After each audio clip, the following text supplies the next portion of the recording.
So, what up guys? Good evening. Lalabas na tayo kasi bibili tayo ng ice cream kasi pupunta tayo ng ngipin. So, ngayon, nagantay lang ako ng elevator kasi pababa na ako. Ayan, namamaga pa yung dito ko kasi nga nagpabunot tayo ng ngipin. Mamaya guys, update ko kayo. Pababa tayo ng elevator. Ayan. So, what up guys? Andito na nga po tayo sa labas ng bahay. Kasi pupunta tayo ng supermarket. Bibili tayo dyan, no? Dito na to sa labas, bibili tayo ng ice cream. Para dito sa pisngi natin na namamaga kasi nagpabuno tayo ng ngipin kanina.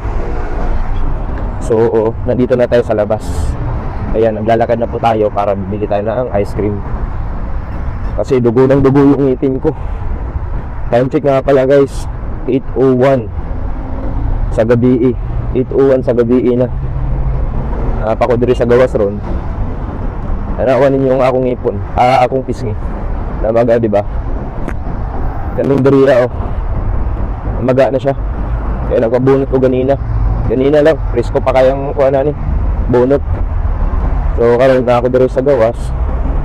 Di ata ko palit og ice cream. Ngit-ngit na kayong dala, no. Ngit-ngit na siya. Kaya klaro ngit-ngit pero dagang kay suga. So nya guys, update mo. So yun nga guys, nandito na tayo. Yan, tab 899 na lang siya. Itong brand na to, Unicay.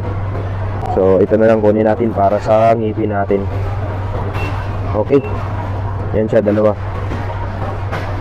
dalawang 1 liter. So 2 liters na to. Pwede na to sa ngipin natin para mawala matapos magaling konti yung ngipin natin. So yun lang guys, kukuha na tayo ng isa nito para sa ngipin natin. So yun guys, nakabili na tayo. Tawid na tayo sa daan. Yan daan. Nakabili na tayo. Yung binili natin. So yun lang. Mamaya update ko kayo kung sa bahay na tayo. Bye. So what up guys, dito na. Malapit na tayo sa bahay. At makakainin natin tong ice cream para maghilom agad yung sugat ng ngipin na kasi binunutan tayo kanina. Sana maghilom agad to sa ice cream.